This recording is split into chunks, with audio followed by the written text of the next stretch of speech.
Espinosa Mendoza. Presente, profesor. Buenas tardes. Buenas tardes, Melesio. Espinosa Yapias. Presente, profesor. Buenas tardes. Buenas tardes, Ronald. Gil Florian. Presente, profesor.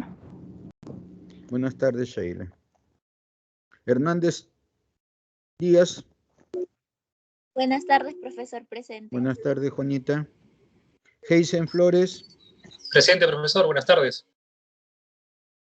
Buenas tardes, Johan. Hualpa Franco. Buenas tardes, profesor. Presente. Buenas tardes. Guamán Hilario. Guamán Hilario, profesor. Presente. Ah, perdón, disculpa. Me confundí. Guamán Hilario, Samuel. Disculpa. Buenas tardes. Machado García. Presente, profesor. Buenas tardes. Buenas tardes, Sergio. Montellano.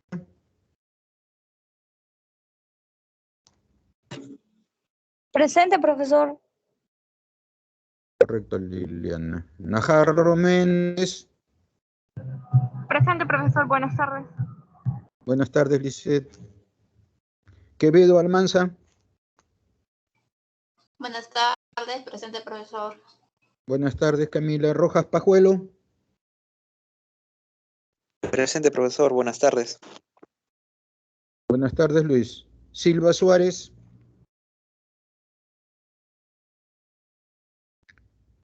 Silva Suárez Gerson.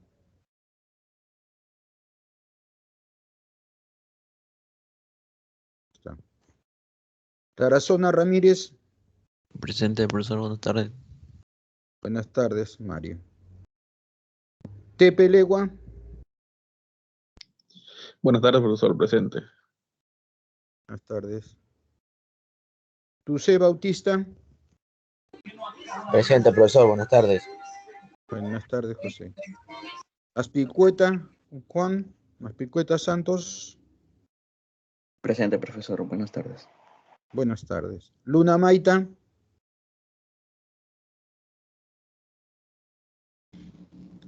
Tiene problemas con su micro. Ya. Silva Suárez.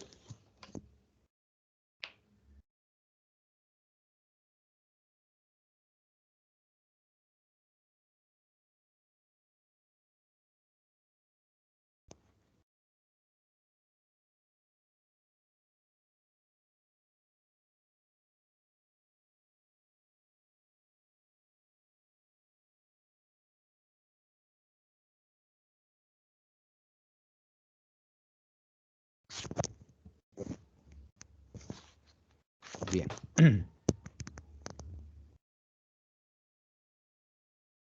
Bien, voy a compartir la pantalla entonces para comenzar nuestra clase.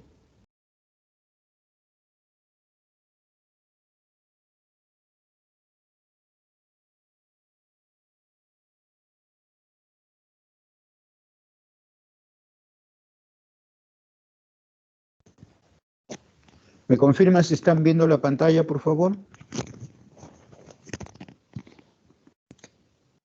Sí, profesor. Sí, se ve, profe. Correcto, bien. Vamos a comenzar entonces ahora nuestra cuarta semana y nos toca ver transporte a través de la membrana o dinámica de la membrana, que es el movimiento, y el movimiento lo relacionamos con el transporte. Además vamos a ver también, ¿no?, algunos, digamos, movimientos que hay, ¿no?, o desplazamientos en determinadas regiones de la membrana que hacen una dinámica de trabajo en esta estructura, ¿ya? Eso es lo que vamos a ver en esta clase, ¿no?, la dinámica de membrana, ¿eh? Bueno, ya habíamos mencionado anteriormente esto de la flexibilidad, de las membranas, ¿no?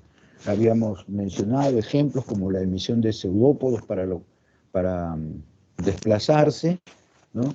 La etapa de estrangulamiento que hay en la división celular, la mitosis, la ruptura que hay para la exocitosis y endocitosis, y que la membrana se puede romper y se puede resellar, ¿no?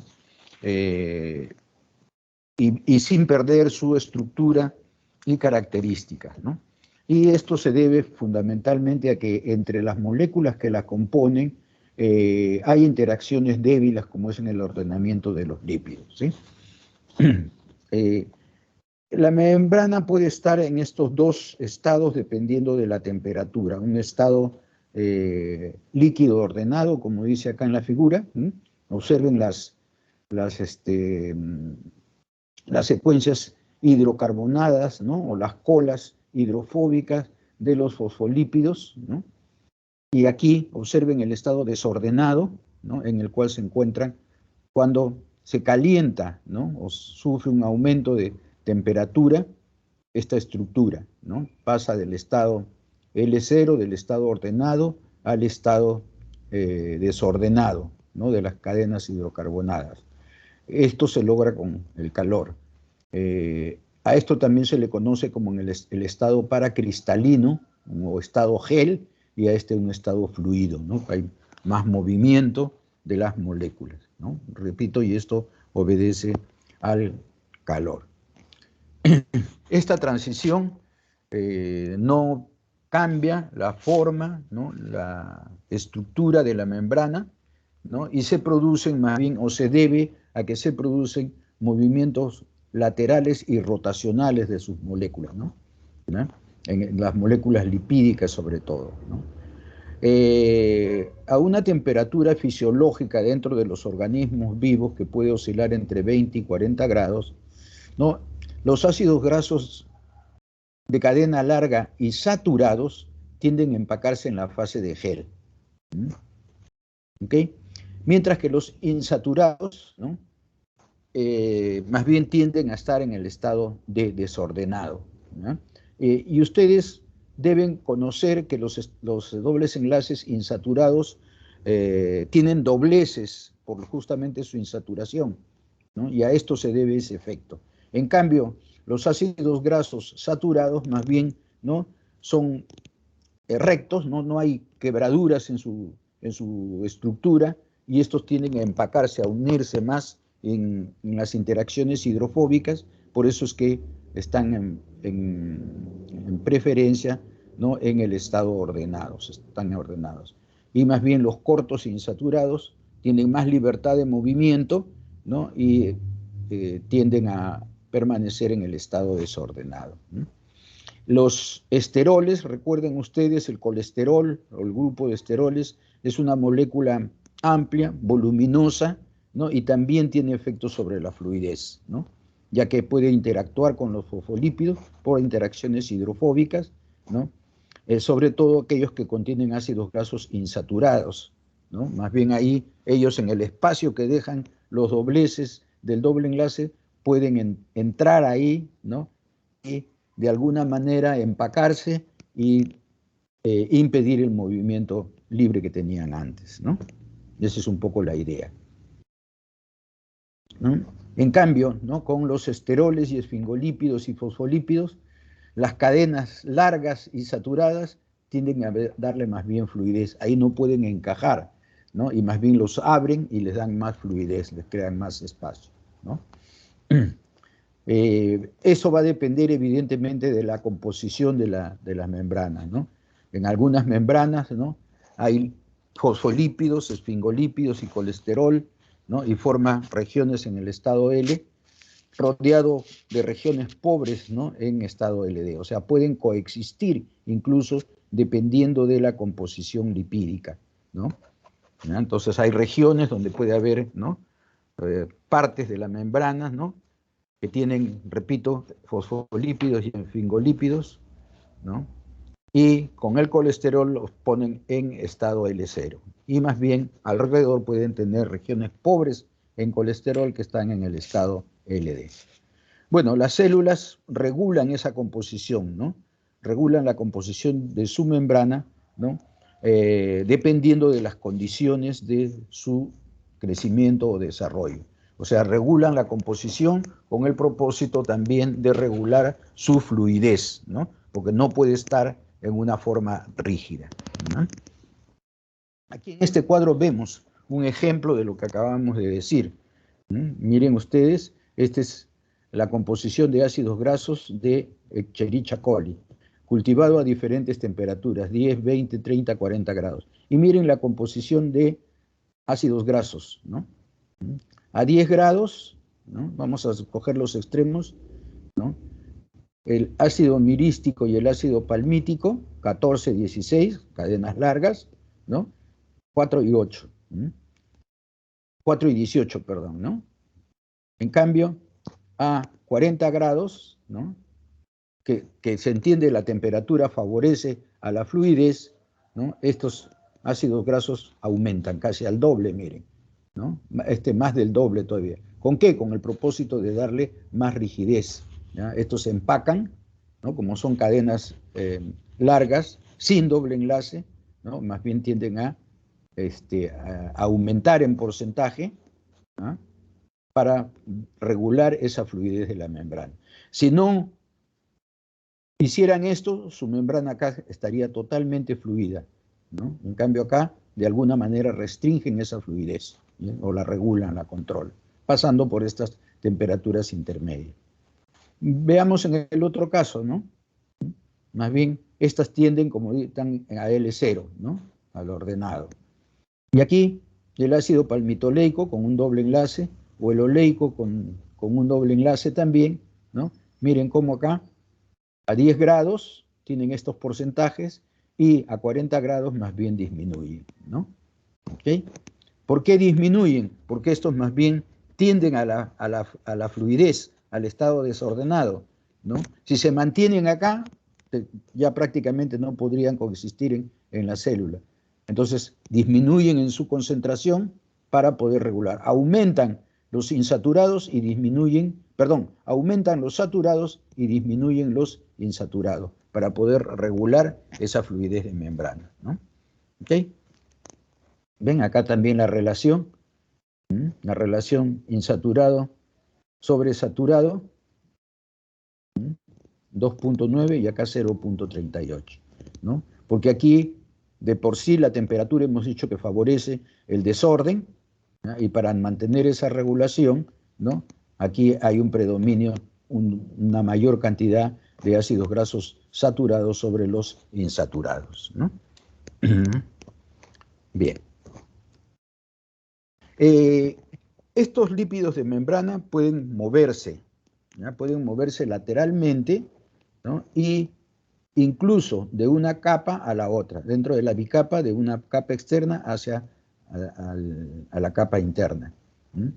Este movimiento, no catalizado se denomina flip-flop, así, difusión flip-flop. Es muy lenta y demora varios días, pero puede ocurrir, ¿no? Evidentemente la idea es que esto es un grupo cargado, que tiene que desplazarse por una matriz hidrofóbica, ¿no? Y llegar al otro lado, y eso requiere mucha energía, ¿no? Requiere mucha demanda de energía. Ahí está. En cambio, más bien, el desplazamiento lateral hacia los costados es más rápido. Esto es lento y este es rápido. Hay muchos procesos, como ejemplo acá los glicerofosfolípidos, ¿no? Y esfingolípidos en el retículo endoplásmico, ¿no? Hacen flip-flop para llegar a su destino, ¿no? Cuando el retículo endoplásmico se supone que es una membrana, ¿no? En la cual se están sintetizando compuestos y tiene que llevar eso, ¿no? al destino, o sea, puede ser al núcleo, puede ser a la mitocondria, a alguna organela, ¿no? Pedazos de membrana, o a exocitosis, ¿no? Para ser exportado. Entonces, ahí ocurre este mecanismo de flip-flop, ¿no? Miren, existen también enzimas, ¿no? Que nos permiten hacer este movimiento, ¿no? Este movimiento de los lípidos, ¿no? De una capa a otra, el transcapa o translaminar, ¿no? Tenemos acá una molécula de lípido que pasa hacia acá, pero con aporte de energía. Estas son las lipasas, Es una fluopasa de tipo P, ¿no? Dependiente del ATP, ¿no? O sea, necesita energía, ¿no? Esta mueve de la parte externa, ¿no? A la interna, ¿no? De la capa externa a la área o hoja citosólica. Acá está el medio externo y acá está el citosol que está cubriendo la membrana. ¿Ok? Esta tiene, ¿no?, un residuo de serina y eso favorece la apoptosis, ¿no? ¿Ya? Cuando la serina, por ejemplo, se encuentra afuera, ¿ya?, esto favorece a la apoptosis, que es la muerte celular programada, o sea, es como una señal. Bien. Tenemos otra, las floopasas. Las floopasas, ¿no?, que más bien llevan del interior al exterior, otro tipo de enzimas que pueden movilizar los lípidos de la capa interna hacia la capa externa, ¿no?, a la monocapa interna hacia la capa, ¿no? También así se les denomina transportador ABC, ¿no? Ahí está, mueve fosfolípidos de la parte citosólica a la parte externa. Y las escrambasas que pueden mover en ambas direcciones hasta el equilibrio, ¿no? En lesiones, ¿no?, ¿okay?, son moduladas por el calcio, ¿no? Y también en apoptosis se ve este tipo de movimientos, ¿no?, de los lípidos en la membrana.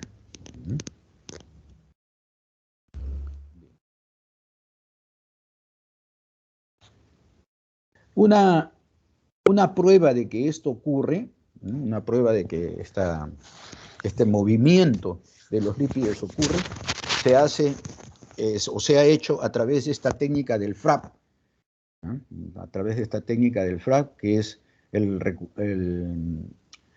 recubrimiento fluorescente después del fotoblanqueo, ¿no? Y se observa que el movimiento tiene, ¿no?, una velocidad de 1 micra por segundo. Vamos a explicar en qué consiste este FRAP, ¿no? Repito, esta se ha probado a través de esta técnica. Nosotros tenemos una célula, ¿no?, y se ve la bicapa, ¿okay? Entonces se pone una sonda fluorescente, un colorante, marcador fluorescente, que evidentemente marca los lípidos, ¿no?, de la cara externa de la membrana, ¿sí? Acá tenemos el esquema, nosotros acá le estamos aplicando el colorante, por lo que se va a colorear la parte externa o la monocapa externa. Cuando se ve en un microscopio fluorescente, ¿no?, se ve así, ¿no?, una serie de puntos que son los que se han pegado en la cabeza, ¿no?, de los fosfolípidos, ¿no?, vista la superficie en un microscopio de fluorescencia, ¿no?, porque, ¿no?, la sonda es fluorescente, ¿sí? Después se pasa un haz de láser, ¿no?, un rayo de láser, ¿no?, en una pequeña área, ¿no?, y esto prácticamente blanquea, saca el colorante, ¿no?, ¿ok? Deja un centro blanco ahí, el láser, ¿no?, ¿sí? Y después de un tiempo se vuelve a ver y se ve cómo se va incorporando. Este espacio blanco comienza a llenarse de puntos, ¿no?, fluorescentes. ¿Y eso a qué se debe? A que los lípidos que están acá están desplazándose lateralmente, ¿no? Y habíamos mencionado que ese desplazamiento era un poco más rápido, ¿sí? Se puede observar. Entonces esta es una de las pruebas, como repito, para ver que los lípidos, incluso las proteínas también, difunden lateralmente en la bicapa, ¿no? Bien. Otra técnica también para seguir el movimiento es de la difusión Hopf, ¿no? Veamos en qué consiste, ¿no? El movimiento de una molécula de lípido también marcado con fluorescencia, ¿no?, se graba en un video, ¿ya? Acá están las características, ¿no?, con una resolución de 25 microsegundos a 40.000 marcos por segundo, ¿no? Esta es la velocidad del video, ¿no? Y se muestra, ¿no?, una muestra seguida por durante 56 milisegundos, ¿no?, con 2.250 marcos. Esto es lo que nos está marcando. Acá comienza y acá continúa, ¿no? Este patrón de movimiento indica una rápida difusión de los lípidos, que están marcados evidentemente, ¿no? En una región de 250 nanómetros, ¿no? Que es más o menos el diámetro que tiene cada color de estos, ¿no? Y se observan algunos saltos ocasionales, ¿no? En algunas regiones, ¿no? Está pasando de aquí, acá, aquí, acá, ¿no? Y esto lo que indica es que estos lípidos, ¿no? Están entre unas vallas, ¿ya? Que ellos tienen que saltar para poder pasar o para poder difundir. Por eso es que el movimiento no es lineal totalmente, ¿no? Bien. Entonces, todas estas técnicas nos están indicando el movimiento, el movimiento que puede tener, ¿no? Las moléculas lipídicas, ¿no? En las superficies o en las membranas. Bien, existen algunas proteínas que pueden estar flotando también en el mar de lípidos, ¿no? También se puede ver con la técnica del FRAP, que difunden lateralmente, la técnica del FRAP que ya hemos visto, ¿no? Y otras están pegadas, ¿no? Más bien forman como especie de agregados o parches que no se mueven con relación a otras proteínas, ¿no? ¿No? Por ejemplo, ¿no? Los receptores de acetilcolina o la sinapsis neuronal, ¿no? En la sinapsis neuronal o receptores de acetilcolina, ¿no? Se observan estos parches que son proteínas que no se mueven, ¿no? Algunas se pueden mover, otras no, ¿no? Y otras, ¿no? Se mantienen ancladas a estructuras, ¿no? Internas, ¿no? En el interior de la célula, así como vemos acá. Acá tenemos, esta es la membrana del eritrocito. Acá tenemos dos proteínas fundamentalmente, la glicoforina, que ya la vimos en la clase pasada, ¿no? La estructura, y acá otras proteínas que vamos a ver ahora su función, ¿no? Que son los intercambiadores de bicarbonato, de cloruro y de bicarbonato, ¿no? Estas son proteínas, ¿no? Transportadores de cloruro y bicarbonato, y esta la glicoforina. Y vemos cómo están adheridas a una especie de anclas, digamos, ¿no? De otras proteínas. Por ejemplo, acá tenemos, ¿no? La espectrina, ¿ven? Forma cordones, ¿no? Y la anquirina, ¿no? Que están unidas a estas proteínas, y eso es lo que les limita, ¿no? Su movimiento o desplazamiento, ¿no? Y estas pueden formar una especie de parches cuando hay un conjunto, ¿no? De este tipo de proteínas, ¿no? Bien.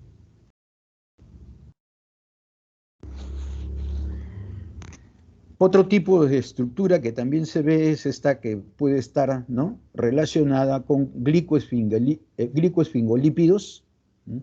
Con ácidos grasos de cadena larga saturada, ¿no? Forman estructuras estables, ¿no? Con el colesterol. Ya habíamos mencionado esto, ¿no? Porque el colesterol se mete acá, aquí estamos, tienen un ejemplo, molécula de colesterol dentro de los lípidos, ¿no? Con cadena larga, sin doble enlace, ¿no? Entonces, estas forman una especie de estructuras llamadas balsas. ¿Ven? Esta es una balsa, ¿no? Acá hay una glicoproteína, el glicosilfosfatidilinositol, que está ligado, anclado, ¿no? Ya vimos esto en la clase pasada, ¿no? Acá tenemos otra proteína con otra anclada también en la región interna, ¿no? Y esta otra que vamos a mencionar, que es la caveolina, ¿no? A través de ácidos grasos de palmitoil y miristoil, ¿no? Están ancladas acá, ¿ya? Pero esto forma una especie de balsa, porque está flotando y se mueve en otro tipo de lípidos, en un mar de otro tipo de lípidos, ¿no? Estas balsas excluyen los glicerofosfolípidos. Estos son glicoesfingolípidos, ¿ven? Un tipo, ¿no? Determinado. Por eso acá están en verde, ¿no? Y las otras están en celeste, ¿no? Los glicofosfolípidos, que contienen acil de cadena insaturada, ¿no? Como otro de cadena corta saturada, que son estos de acá, ¿no? ¿Sí? Las balsas están a la deriva en el mar de fosfolípidos, ¿no? Acá se mueven, se desplazan, a manera de una balsa, por eso le han puesto ese nombre, ¿no? Entonces le da dinámica y movimiento a ciertas regiones, ¿no? Como ejemplos están, ¿no?, estas proteínas de anclaje, ¿no?, y la caveolina que ya les mencioné. Vamos a ver alguna función de la caveolina. Bien, esto se forman caviolas, ¿no? Esta es la estructura microscópica de las caviolas, y para la formación de estas caviolas interviene esta proteína, ¿no?, la caveolina, que es un undímero que le da una curvatura, así como se ve acá, le da una curvatura a la membrana. Miren, acá hay una proteína con un doble enlace, ¿no? Acá hay otra, perdón, un ácido graso con doble enlace, ven cómo le forma espacio, acá se mete el colesterol, estas son moléculas de colesterol. Y esto forma esta caviola, que muchas veces después se vuelve a sellar acá y forma una vesícula. Por ejemplo, cuando se va a exportar alguna molécula, ¿no? Esto puede ser la membrana del retículo endoplásmico, ¿no? Y acá se deposita o está la molécula que se va a exportar, ¿no? Después se cierra esto, se une, se sella y forma una vesícula, ¿no?, que va a ser transportada hacia la membrana o hacia otra organela, ¿no? O también puede ser parte de la estructura de las membranas en general, ¿no? Bien, ahí está. Las caviolas están involucradas en el tráfico de membrana, ¿no? O sea, pasa de una membrana del retículo endoplásmico, como les decía, ¿no? Puede pasar a la membrana celular, a la parte externa, a formar una vacuola de digestión, ¿no?, de exportación, o también, ¿no?, dentro de la fagocitosis, ¿no?, para engulfir o incluir o introducir algunas moléculas, ¿no? Intervienen, ¿no?, señales externas de traducción, señales de transducción, ¿no?, en respuestas celulares, ¿no? ¿Okay? Traducen señales externas en respuestas celulares, ¿no? Tenemos receptores de insulina, factores de crecimiento, proteínas que se unen a GTP, ¿no?, proteínas quinasas, todas estas constituyen señales para que se produzcan estas caviolas. Proteínas quinasas, ¿no? Todas este tipo de proteínas están localizadas en las balsas, ¿no?, y calviolas, que sirven, repito, como funciones para el desarrollo de la célula. Aquí tienen algunas aplicaciones de estas formaciones, de estas curvaturas, ¿no? Como les decía, esta curvatura, ¿no?, sin pérdida de continuidad, la membrana continúa, es importante o se presenta en muchas situaciones como las que vemos aquí en la figura, ¿no?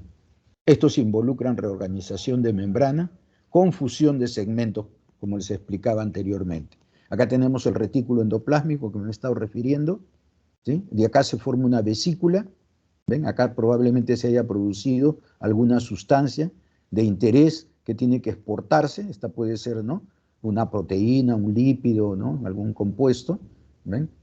¿Ah? Sale, forma una vacuola, acá evidentemente se ha roto la membrana y se ha vuelto a sellar o a fundir, forma una vesícula, después sale al exterior, a la membrana, ¿no? Acá también se rompe, vamos a ver el ejemplo un poco más claro más adelante, se rompe la membrana, se fusiona con esta y saca, ¿no?, el producto hacia el exterior. Esa es la exocitosis. La endocitosis también puede ocurrir, acá se forma la caviola, ¿ven? ¿Ah?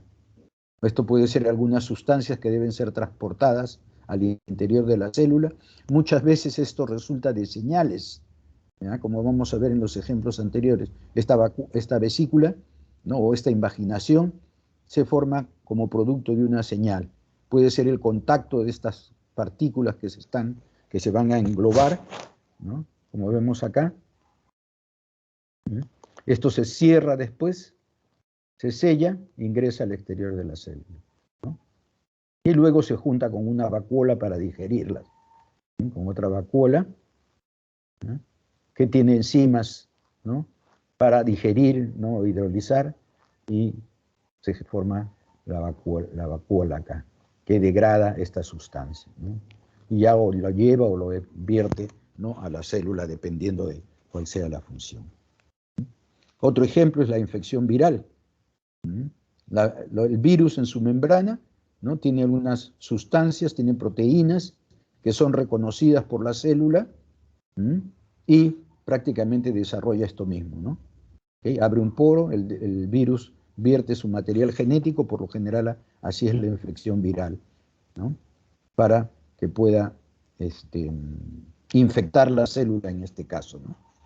Ustedes han oído hablar que hay virus que tienen preferencia por un determinado tejido, y eso es porque sus moléculas son reconocidas por un determinado, ¿no?, órgano o tejido.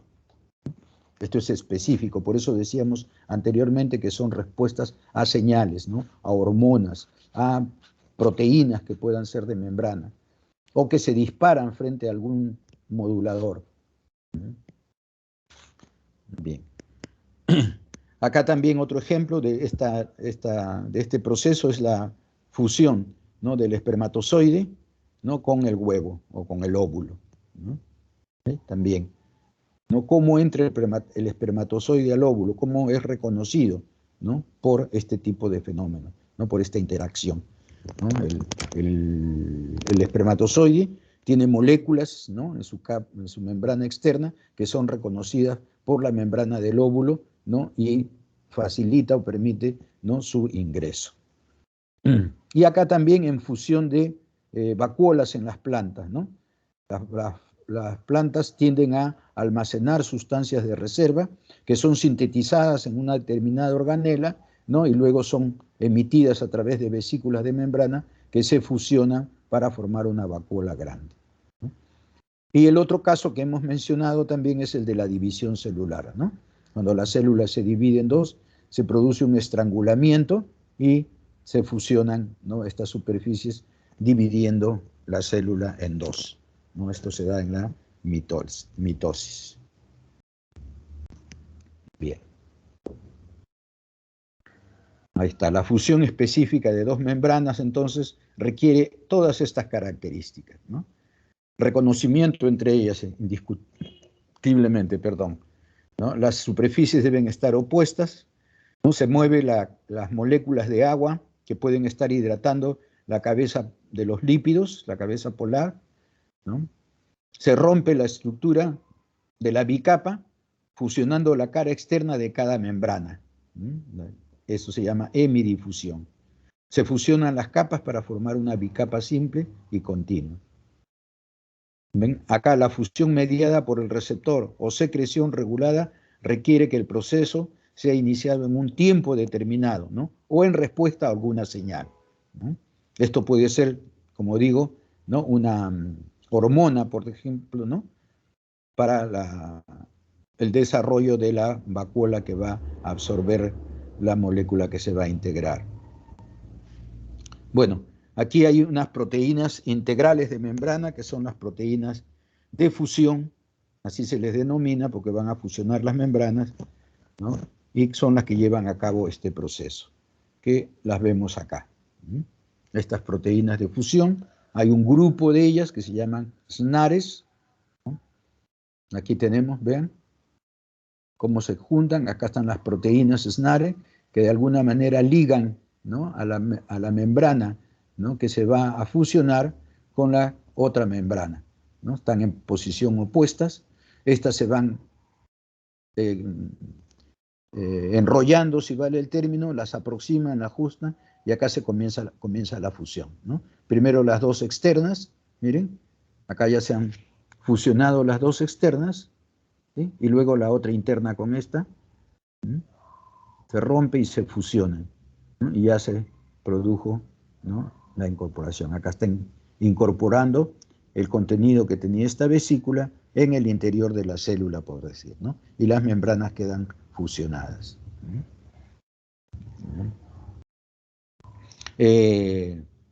Aquí como un ejemplo más bien, ¿no?, bueno, negativo, no relacionado, simplemente para mencionar cómo la toxina del Clostridium botulinum, este es un parásito, ¿no? Más bien ataca a estas proteínas, ¿no? Las inhibe, ¿no? Evitando la neurotransmisión, ¿no? Bueno, me adelanto, la comunicación entre una membrana y otra, ¿no? Es a través de este proceso, ¿no? Una neurona, ¿no? Emite una vesícula con neurotransmisores. Esta vesícula llega a la otra membrana y vierte su contenido de neurotransmisores en la otra neurona, ¿no? Y de esa manera se transmite, ¿no? El impulso nervioso, ¿no? La neurotransmisión, ¿no? Que es lo que ocurre en este proceso. Bien, entonces hemos visto una serie de estructuras, ¿no? Que nos van a ayudar a entender un poco mejor el movimiento, la composición lipídica, ¿no? De la membrana y la importancia que hay en este tipo de estructuras para el movimiento o desplazamiento, tanto de lípidos como de proteínas. Vamos a ver ahora, darle una mirada, ¿no? Al transporte de solutos a través de membrana. ¿Por qué ocurre el transporte a través de la membrana celular? ¿No? La célula tiene necesidad, como ya vimos anteriormente, de exportar sustancias que está sintetizando en su interior, ¿no?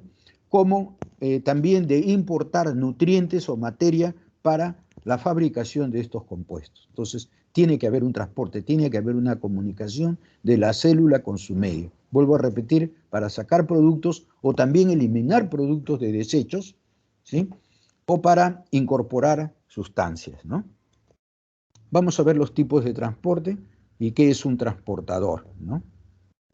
Acá tenemos el transporte, ¿no? De simple difusión, ¿sí? Donde el sustrato, digamos, o el soluto externo ingresa al interior sin mediar ningún transportador. Esta es la simple difusión.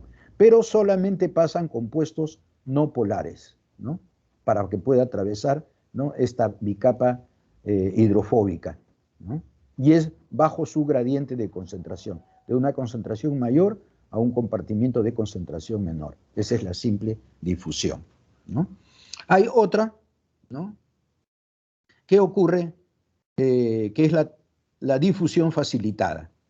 Aquí, ¿no? Hay un transportador, una molécula transportadora que permite el ingreso, ¿no? De la sustancia, pero en favor del gradiente electroquímico. Pueden ser moléculas cargadas, iones, ¿no?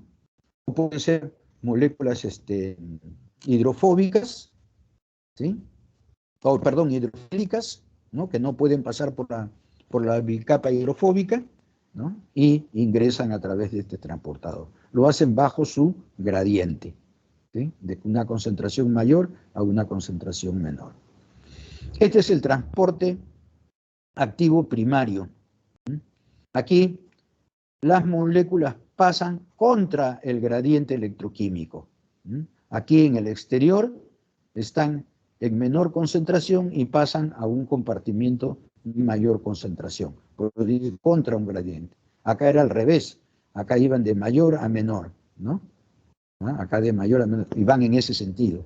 Acá está al revés, ¿no? Aquí es menor y acá es mayor y están entrando contra el gradiente.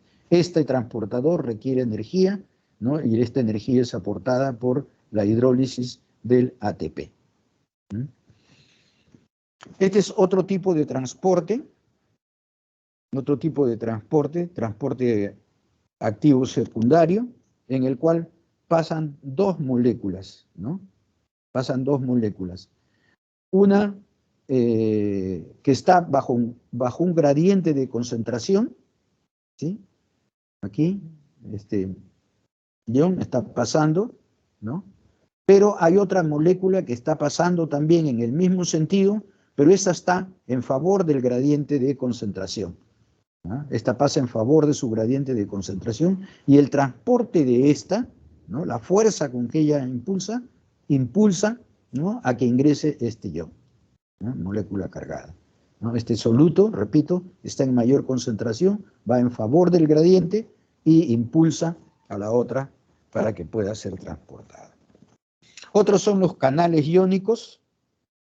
Estos también trabajan bajo su gradiente electroquímico y pueden ser disparados o pueden ser abiertos, ¿no?, por acción de ligandos o iones también, ¿no? Pueden conseguir transportar iones. Y finalmente este otro que es un ionóforo, este es una molécula hidrofóbica, pero que tiene en su centro una cavidad, ¿no?, hidrofílica que puede insertar un ion o puede introducirse acá un ion, ¿no?, y puede ser transportado a través de la membrana gracias a la hidrofobicidad de la capa externa de este transportador que es el ionóforo. Se le llama ionóforo porque transporta iones, ¿no? Bien. Entonces, todos estos tipos de transporte vamos a tratar de revisarlos brevemente, ¿ya? Y pueden ser temas para su próximo seminario, ¿no? Escoger algún transportador de este tipo para que lo puedan explicar con detalle, ¿no?, en su función, ¿no?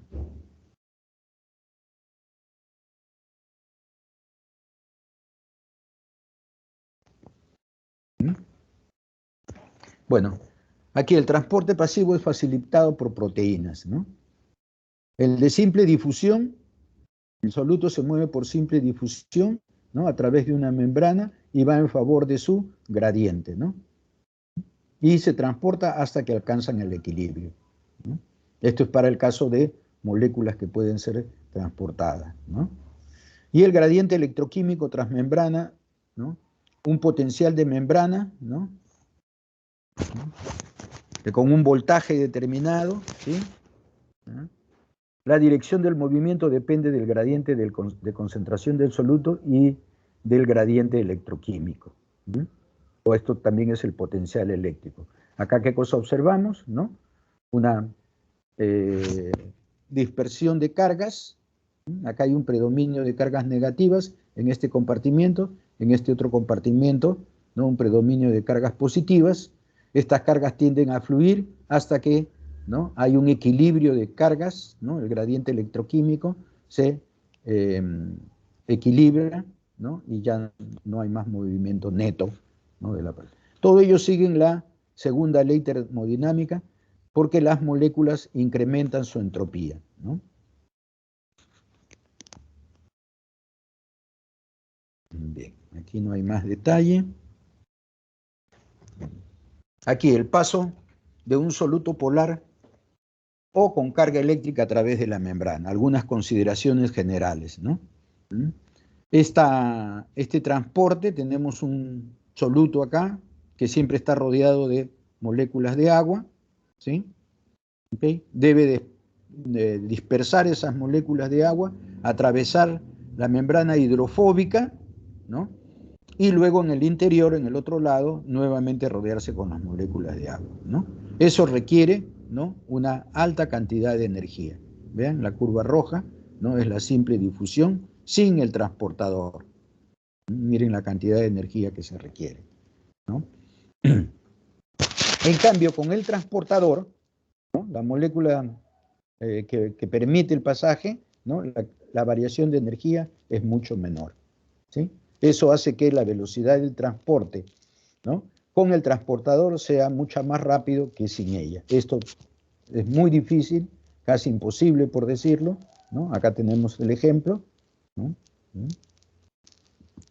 Se liberan las moléculas de agua y entra la molécula que va a ser transportada, ¿no?, por el transportador, ¿no?, en específico, le facilita, ¿no?, el transporte. Generalmente este transportador acá, como es una proteína, tiene sus grupos R que permiten de alguna manera facilitar a que esta molécula pueda pasar a través de este transportador, ¿no? Nuevamente en el interior, ¿no?, se rodea de sus moléculas de agua, pero ya está en el interior de la célula. ¿Okay? Bueno, este comportamiento es muy similar al de las enzimas, ¿ya?, porque las enzimas también actúan así, disminuyendo la energía de activación. La energía de activación es muy grande, ¿no?, ya que las bicapas lipídicas son impermeables a especies polares y cargadas, ¿no? Entonces, las proteínas de membrana disminuyen esta energía de activación, ¿no? Y permiten, ¿no?, una vía alternativa para el pasaje o difusión o transporte pasivo, como también se le llama. Porque acá no está interviniendo el ATP, transportador por simple difusión. Ahí está lo que les decía, se comportan, ¿no?, en forma similar a las enzimas, ¿no? Al igual que las enzimas se unen a los sustratos, ¿no?, por algunas interacciones débiles que les comentaba, ¿no? Esta energía de activación negativa, porque se libera, ¿no?, es compensada por la energía que acompaña la pérdida de agua o deshidratación. Esta desorden en las moléculas de agua, ¿no?, es lo que favorece termodinámicamente al pasaje. Bueno, estos transportadores atraviesan varias veces, ¿no?, varias veces la bicapa lipídica, ¿no?, formando una vía transmembrana, ¿no?, alineadas a las cadenas laterales de los aminoácidos hidrofílicos, ¿ven? ¿No? En el interior hay residuos de aminoácidos, cadenas laterales con residuos hidrofóbicos. Y esto facilita, como les dije, el transporte, ¿no?, o la vía, ¿no?, para el pasaje del sustrato, ¿no? ¿Ven? Aquí pasa sin disolverse en la bicapa y esto disminuye la energía para el transporte, ¿no?, a una velocidad mucho más rápida que sin el transportador. Acá hay una diferencia, acá mencionamos una diferencia entre transportadores y canales iónicos. Habíamos mencionado en la diapositiva donde vimos los tipos de transportadores, ¿no?, transportadores y canales iónicos. Estos tienen características diferentes. Vamos a analizarlas brevemente. Los transportadores para moléculas y iones tienen una alta especificidad. ¿Qué significa esto? Que lo reconocen, ¿no?, a la molécula que van a transportar. Y la velocidad está por encima de la difusión libre, al igual que las enzimas, ¿no? Las enzimas incrementan la velocidad tremendamente, igual los transportadores, ¿no?, muy por encima de la difusión libre. Y son saturables, es decir, llega un momento que alcanzan una velocidad máxima. Ya, por más que pongamos más moléculas para transportar, ya no incrementa la velocidad del transporte. O sea, se llenan, se saturan. En cambio, los canales transportan iones a velocidades mucho más altas que estos transportadores. Muestran alguna especificidad, pero no son saturables, ¿no? Ya no se saturan. La dirección está determinada por la carga del ion y por el gradiente electroquímico para estos transportadores, para estos canales. Vamos a ver al final ejemplos de estos dos tipos, ¿no?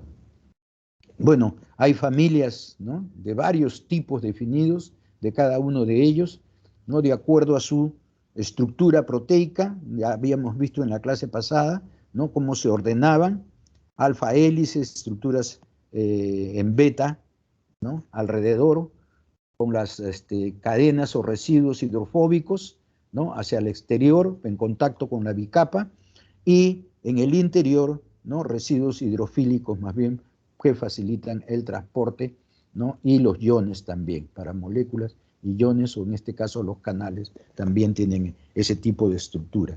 Y cierta especificidad, como decimos, ¿no? Vamos a ver estos detalles un poco con algunos ejemplos.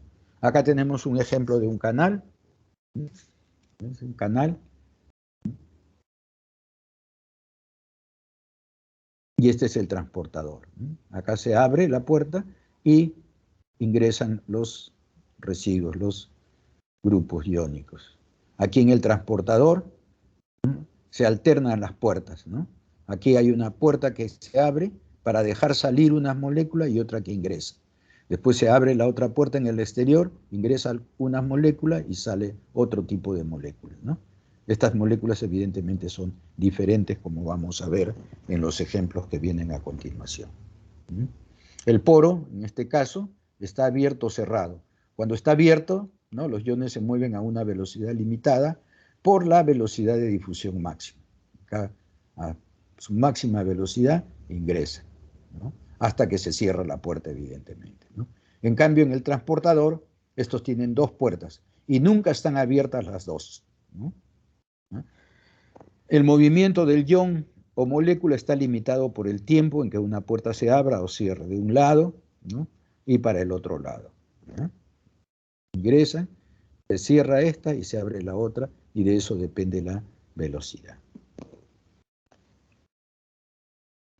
Esto es un esquema. Aquí vamos a ver el transporte de la glucosa en eritrocitos. Este es mediado por el transporte pasivo. En el metabolismo energético, es decir, en el catabolismo, cuando se produce energía, ¿no? El eritrocito depende de un constante aporte de glucosa por el plasma, ¿no? O sea, requiere de glucosa para poder generar energía, en otras palabras. Oxida la glucosa, degrada la glucosa y con ello obtiene energía. Más o menos a una concentración de 5 milimolar de glucosa entra al eritrocito por difusión facilitada. O sea, hay un transportador para que ingrese la glucosa al eritrocito. Ahí está. Ingresa a una velocidad 50.000 veces mayor que la difusión transmembrana no catalizada. O sea, si no hubiera este transportador, miren, ¿no? 50.000 veces menos sería la velocidad. En cambio, con el transportador ingresa 50.000 veces más rápido que la no catalizada. Imagínense la velocidad con que se incrementa, ¿no? Este transporte. Este es el GLUT1, ¿no? Así se le denomina al transportador, ¿no? Y es diferente, hay varios, por ahí creo que hay un cuadro, hay varios, es diferente a los transportadores, ¿no? Para la glucosa de otros tejidos. Este GLUT1 es el del eritrocito. Bueno, es característica de la proteína, una proteína integral tipo 3, habíamos visto en la clase pasada cuáles eran esas, dependiendo de su unión. Tiene un peso molecular de 45.000 y tiene 12 segmentos hidrofóbicos. Y todos ellos forman una hélice que atraviesa la membrana, ¿no? Esto también ya algo habíamos visto de esto. ¿Recuerdan los segmentos hidrofóbicos? ¿No? Y esto forma una estructura, ¿no? Que atraviesa la membrana. Veamos acá, el transportador. Acá está. ¿Ven? Una proteína con varias, 2, 4, 6, 8, 10, 12 segmentos que atraviesan la membrana. Acá está extendido. También las características, ¿no? Los amarillos, ¿no? Son residuos hidrofóbicos, aminoácidos hidrofóbicos, ¿no? Algunos polares, que están en celeste, y los rojos, que están más lejos, ¿no? Son los grupos cargados, residuos aminoácidos cargados, ¿no? El grupo amino terminal y el grupo carboxilo terminal acá. Este es el lado exterior y el lado interior de la membrana, ¿no? Esquemas de esta naturaleza hemos visto en la clase pasada. Este es el esquema extendido del GLUT1. Miren, ahí están las hélices, cómo se ensamblan. Esto es visto desde arriba, ¿no? Un corte transversal, ¿sí? Miren. ¿No? Y acá forman una especie de canal. Recuerden que estos son residuos hidrofílicos o aminoácidos con residuos hidrofílicos, que le dan facilidad para el transporte de la glucosa. Acá está la glucosa pasando por el canal. Ahí está. Las hélices se ensamblan lado a lado, produciendo un canal transmembrana, ¿no? Alineado con residuos hidrofílicos, que pueden unir hidrógeno con la glucosa. Estos hidrofílicos, acuérdense que la glucosa tiene grupos OH, ¿no? Y estos también tienen grupos CO. Entonces pueden formar puentes de hidrógeno para permitir el pasaje, ¿no? De la glucosa y mover, ¿no? Esta a través de el poro acuoso, ¿no? Esto es una hélice anfipática, ¿no? Que tiene grupos hidrofóbicos e hidrofílicos. Y miren acá los aminoácidos. Serina, asparagina, treonina, ¿no? A un lado, este es el lado interno, estos serían estos de acá, todos estos de acá, así tendrían estos aminoácidos. Y en el lado externo, los hidrofóbicos en amarillo, leucina, fenilalanina, valina, isoleucina, estos son aminoácidos hidrofóbicos que están en la parte externa para que puedan interactuar con la matriz hidrofóbica de la bicapa de la membrana, ¿no? Acá estaría, ¿no? Acá estaría pasando por este lado. Estamos pintando una nomás de estas. Acá por eso la flechita les señalaba. Este es uno. Y estos se supone que se unen cada hélice para formar, ¿no?, este tipo de estructura, ¿no? Bueno, este es para mostrar un comportamiento similar, o la velocidad con que transporta la glucosa, ¿no?, es similar al comportamiento enzimático, ¿no? No sé si hablamos algo de esto en la clase inaugural. En la parte de enzimas lo vamos a ver con lujo de detalles, simplemente acá para mostrar que este transportador, ¿no?, a bajas concentraciones de la molécula que va a transportar, en este caso de la glucosa extracelular, cuando está a bajas concentraciones, la velocidad es lineal. Pero conforme aumenta esta concentración, la velocidad va disminuyendo, ¿no?, hasta que al final se satura, el transportador se satura. A altas concentraciones de glucosa en el exterior, ya el transportador no incrementa su velocidad, trabaja a una velocidad máxima, ¿eh? Esta misma gráfica se puede hacer de esta manera. Esta es una hipérbola rectangular, ¿no? Acá se mide la velocidad versus la concentración de la molécula que va a ser transportada, y muestra esta curva hiperbólica, ¿eh? Esta se puede, esta es la concentración, ¿no?, de la molécula a ser transportada cuando se obtiene la mitad de la velocidad máxima. Estas son algunas constantes que nos representan la eficiencia, ¿no?, y la afinidad que pueda tener el transportador por la molécula que va a ser transportada. Entonces estas constantes, para evaluarlas, se pueden hacer de esta manera también. Graficar la inversa de la velocidad versus la inversa de la concentración de la molécula, ¿no?, que va a ser transportada, ¿no? Estos son los puntos experimentales. Se unen y acá, en este punto, en este intercepto, está la inversa de la velocidad, ¿no?, y acá la inversa de la constante de transporte, la constante en la cual se alcanza la mitad de la velocidad máxima. Esto lo vamos a ver con más detalle, ¿no?, cuando veamos enzimas. Ahora quedémonos con la idea de que tienen un comportamiento cinético similar al de las enzimas y que es saturable, ¿no? Aquí un esquema también, un mecanismo para el transporte de la glucosa a través de este transportador. Tenemos la glucosa, aquí está como azúcar, ¿no? O el sustrato, la molécula que va a ser transportada afuera. Acá está el transportador. Tienen que unirse necesariamente a través de estas constantes de velocidad en un sentido y en el otro. O sea, esto es reversible, ¿no? Acá ya se ha unido, ya está dentro del transportador, ¿no? ¿Sí? Se mueve, se desplaza el transportador, y aquí prácticamente se disocia. Aquí ocurrió el transporte y acá suelta prácticamente ya en el interior, ¿no? Acá la molécula está afuera, se une al transportador, ¿no?, forma el complejo transportador, ¿no?, y soluto, ¿no? Todavía esto está afuera, ingresa y acá se separa. Este es el mecanismo, ¿no?, que explica el transporte. Y acá también lo mismo, ¿no? Esta es la primera etapa, se une la glucosa, ¿no?, al transportador. Miren, tiene un sitio más o menos complementario, ¿no?, o que le permite entrar, ¿no?, con precisión. Habíamos dicho que acá había aminoácidos que permitían o formaban, ¿no?, puentes de hidrógeno con la glucosa. Una vez que está unido, miren, esta unión produce un cambio conformacional en la proteína transportadora. En cierto modo, ¿no?, acá está la puerta abierta, como se mencionó al principio, la de abajo está cerrada, ¿sí? Al ingresar, se cierra la primera puerta, o la puerta de ingreso, si vale el término, y se abre, ¿no?, la molécula, o la puerta de salida. La molécula sale, al salir, nuevamente, ¿no?, recupera su estructura o conformación inicial y le permite, ¿no?, ingresar a otra molécula de glucosa en este caso, ¿no? Ese es el mecanismo de transporte del GLUT1.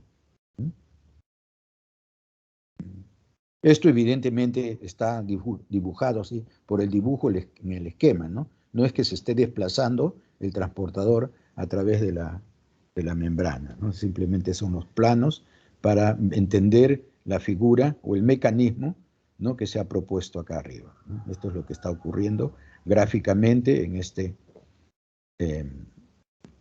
esquema, ¿no?, del transporte.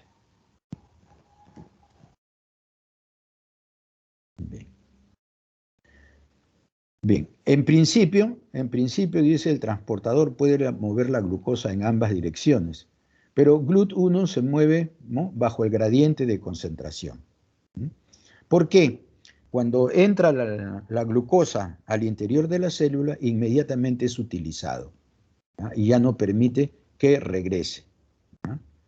Entonces, inmediatamente la transforma, la glucosa es transformada, ¿no?, a glucosa 6-fosfato, es fosforilada por el ATP dentro de la célula, ¿no? ¿Ya? Y continúa su metabolismo. En otras palabras, es usada y no permite que revierta la reacción, ¿no? De tal manera, siempre la concentración, ¿no?, de glucosa libre es menor que la de la sangre, ¿no? ¿Sí? Eso acá, ¿no? Dice, podría ser, ¿no?, que esto revierta, porque estas reacciones son en doble sentido. Podría ser que esto se dé así, ¿no?, y salga. Pero cuando ya está en el interior, esta glucosa es modificada. O sea, o es utilizada, si vale el término, ¿no? Acá se fosforila y ya la fosforilada no es reconocida o no puede entrar acá, ¿ya? Es fosforilada para continuar. Porque ¿cuál es el propósito? Que entre la glucosa, como dijimos al principio, para proporcionar energía a la célula. Entonces esta glucosa debe ser oxidada. Y una de las primeras reacciones de su oxidación, que la vamos a ver también más adelante, es fosforilándose, ¿no? Se activa para ser degradada, ¿no? Entonces no le da tiempo para que pueda revertir. Bueno, y esta es la ecuación, ¿no?, de Michaelis y Menten, como les había dicho anteriormente, que los transportadores siguen el modelo de las enzimas o se comportan cinéticamente igual que las enzimas, ¿no? Esta es la ecuación de la hipérbola rectangular, ¿no?, donde la velocidad inicial, ¿no?, es igual a la velocidad máxima multiplicada por la concentración externa de la sustancia que se va a transportar, en este caso de la glucosa, ¿no?, sobre el Kt, ¿no?, la constante en la cual se alcanza la mitad de la velocidad máxima, la concentración de S en el cual se alcanza la mitad de la velocidad, más la concentración, ¿no?, de S. Esta ecuación me grafica esa hipérbola que vimos anteriormente. O si quieren, regreso para que la vean, ¿no? Esa ecuación responde a esta gráfica, ¿no? Esta ecuación, la ecuación de la hipérbola rectangular. La concentración de glucosa en sangre es entre 4 a 5, muy próxima a este Kt. Por lo que indica que GLUT1 está casi saturado de glucosa y casi está trabajando a velocidad máxima. Entonces, esa es la eficiencia, ¿no? O les permite también ser sensible a variaciones en estos cambios de concentración. Acá tienen ejemplos de una serie de transportadores de glucosa.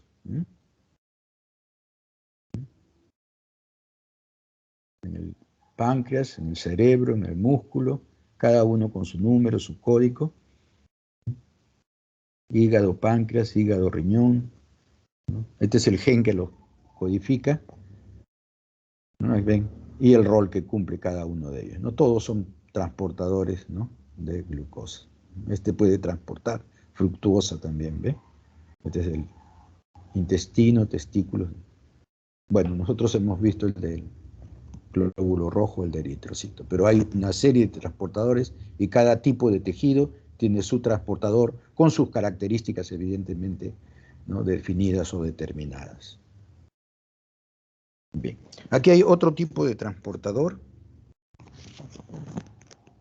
que es el intercambiador de bicarbonato y cloruro, ¿no? Este también está en el eritrocito, ¿no?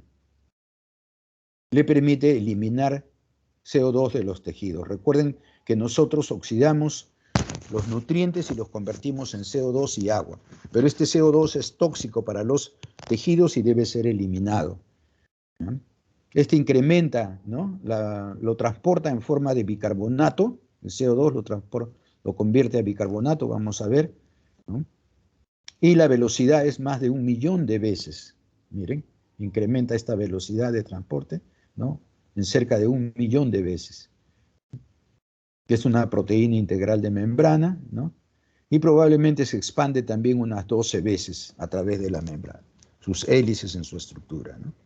¿Okay? Necesariamente, ¿no? Este acoplamiento es obligatorio, o sea, tiene que haber este pasaje de cloruro y de bicarbonato. No se puede mover uno si no se mueve el otro, ¿no? Vamos a verlo enseguida. Acá lo tenemos. Como les decía, ¿no? El CO2 se produce por el catabolismo, ¿no? Este CO2 que se produce en los tejidos ingresa, ¿no? A los tejidos, al eritrocito. Es una molécula pequeña, ¿no? Puede pasar por difusión. Dentro del eritrocito, el CO2, por acción de esta enzima, la anhidrasa carbónica, se convierte en bicarbonato. Deshidratado, se convierte en bicarbonato, ¿no?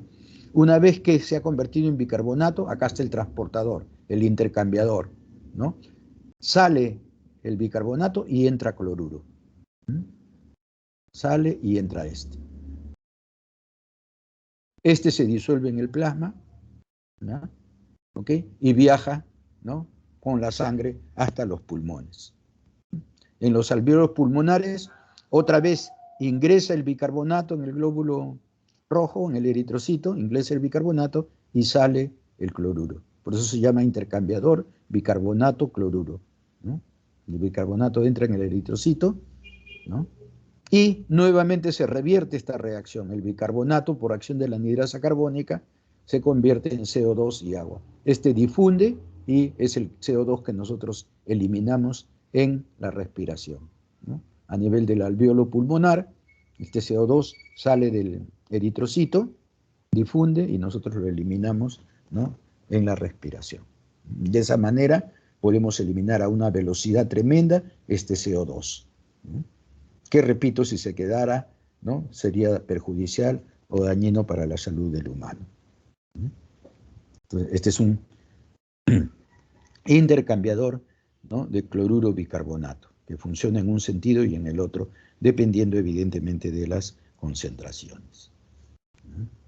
Entonces vamos a analizar estos transportadores, acá están. Este intercambiador es típico del sistema de cotransporte. ¿Okay? Esto es un cotransporte que lleva 2 solutos a través de la membrana y pueden ser de estos 2 tipos. Este es un transportador unipor, ¿ya?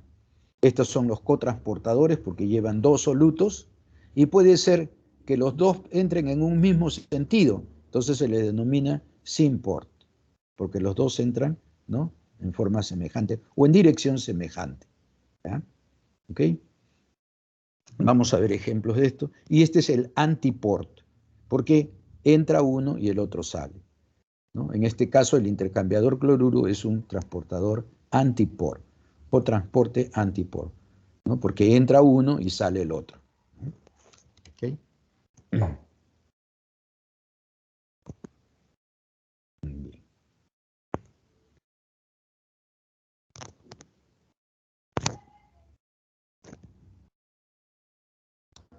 El transporte activo es un movimiento del soluto contra un gradiente de concentración o electroquímico. Acá tenemos otro tipo de transporte que requiere de energía. A diferencia del transporte pasivo, el transporte activo produce la acumulación de un soluto más allá del punto de equilibrio. Es termodinámicamente desfavorable, o sea, requiere de energía, ¿no? Endergónico. Y esta energía lo puede dar la luz solar en el caso de la fotosíntesis o reacciones de óxido-reducción, ¿no?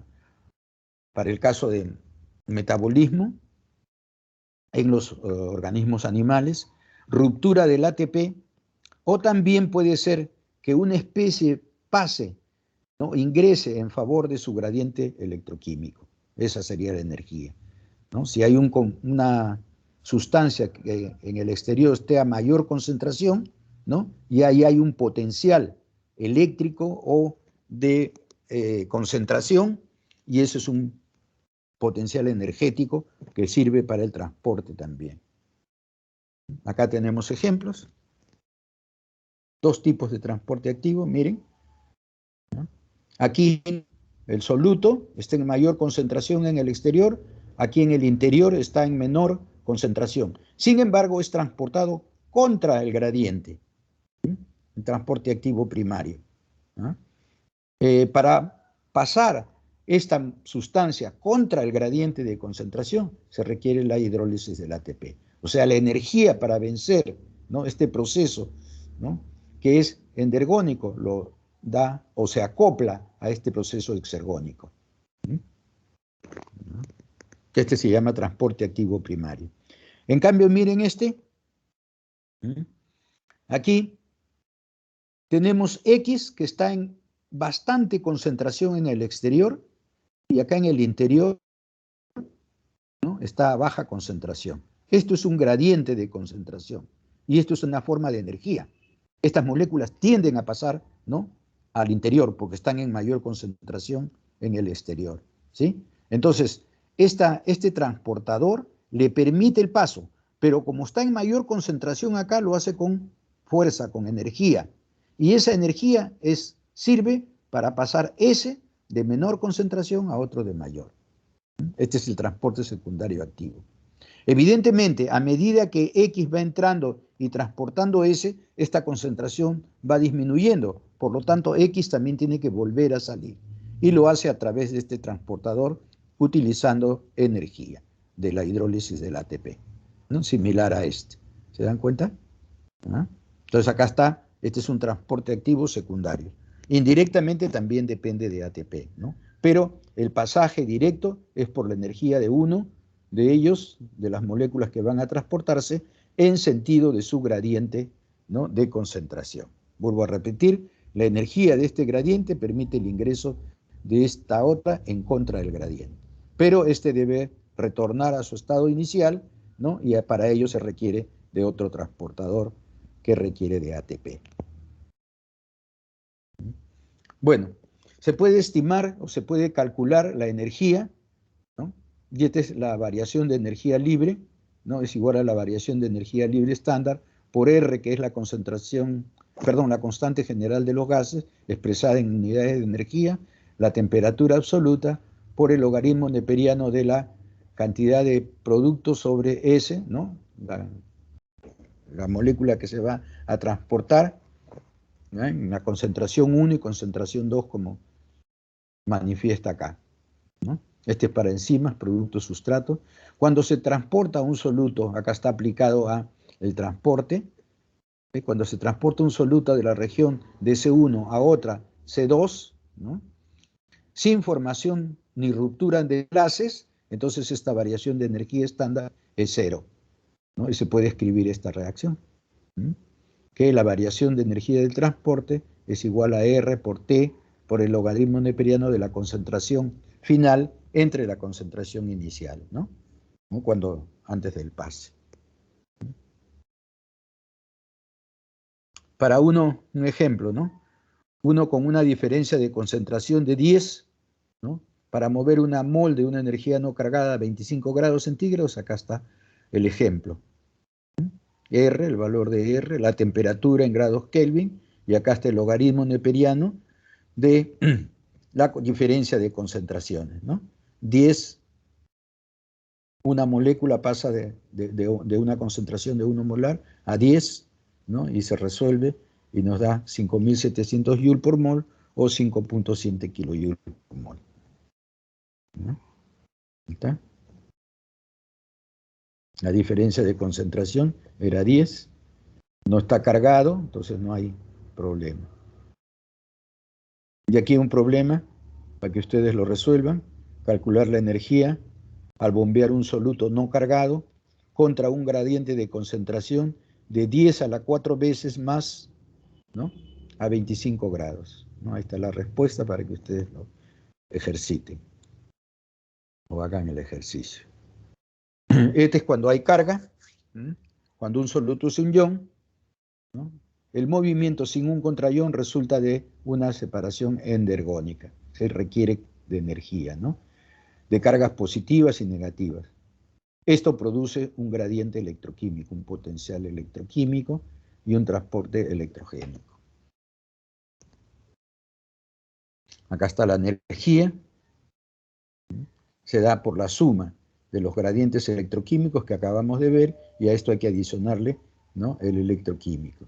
Este es el gradiente químico de las concentraciones y este es el electroquímico, ¿no? Esto ya lo mencionamos, la variación de energía, R la constante de los gases, T la temperatura, concentración inicial y final en el transporte, más Z, Z es la carga del ion, puede ser 1 o 2 dependiendo del ion que se va a transportar, F la constante de Faraday, ¿no?, y delta de psi, ¿no?, que es el potencial transmembrana.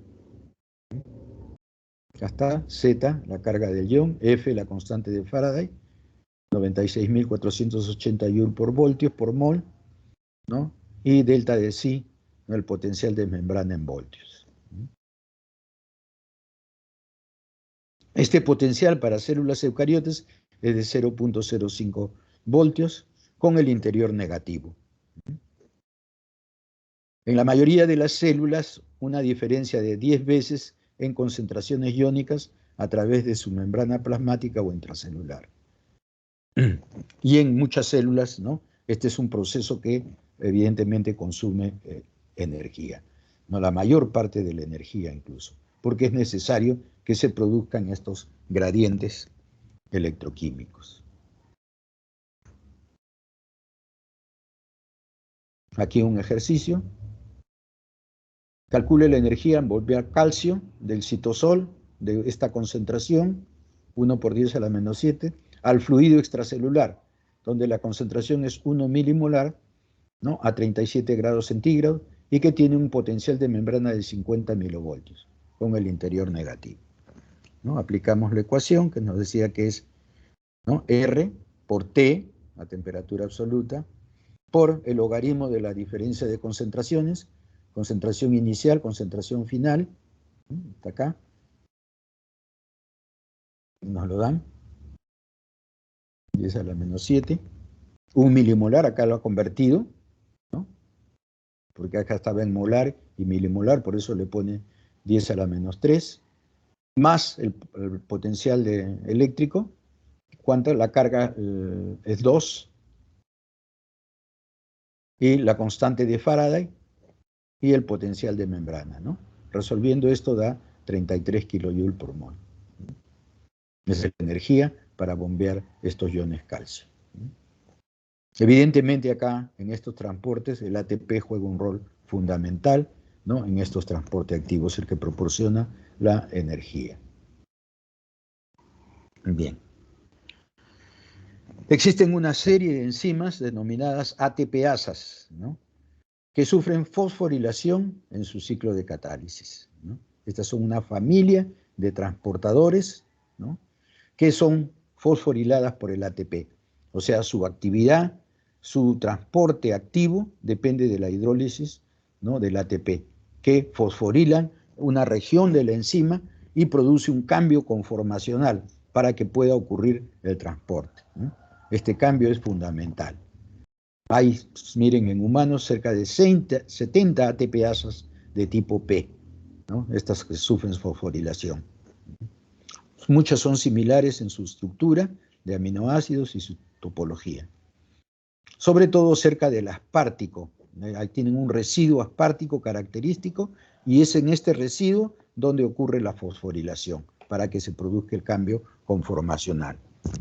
Estas son proteínas integrales de membrana, características, tienen entre 8 y 10 regiones que se expanden en la membrana, como hemos visto anteriormente, ¿no?, como simple polipéptidos de tipo 3, que ya vimos en la clase, estos tipos de uniones de la proteína. Y se encuentran distribuidas en casi todo el organismo, ¿no? Existe un inhibidor, ya que es el vanadato, porque tiene una estructura parecida a la del fosfato. Si entra vanadato, ¿no? Y se une al aspartico, ¿no? Inhibe, ¿no? Al transportador. Eso es lo que nos quiere decir. Acá tenemos un ejemplo de la estructura que estamos viendo, conversando. Esta es una bomba tipo P, observen, ¿no? Acá tienen un sitio donde va a unir calcio. Este es un transportador para calcio, ¿no? Este es un dominio, miren las estructuras, las membranas. Acá tiene otras estructuras. Este es un dominio, una región, ¿no? De fosforilación. Este es el dominio donde une el nucleótido, acá se une el ATP, que produce la fosforilación, y este es un dominio que libera, ¿no?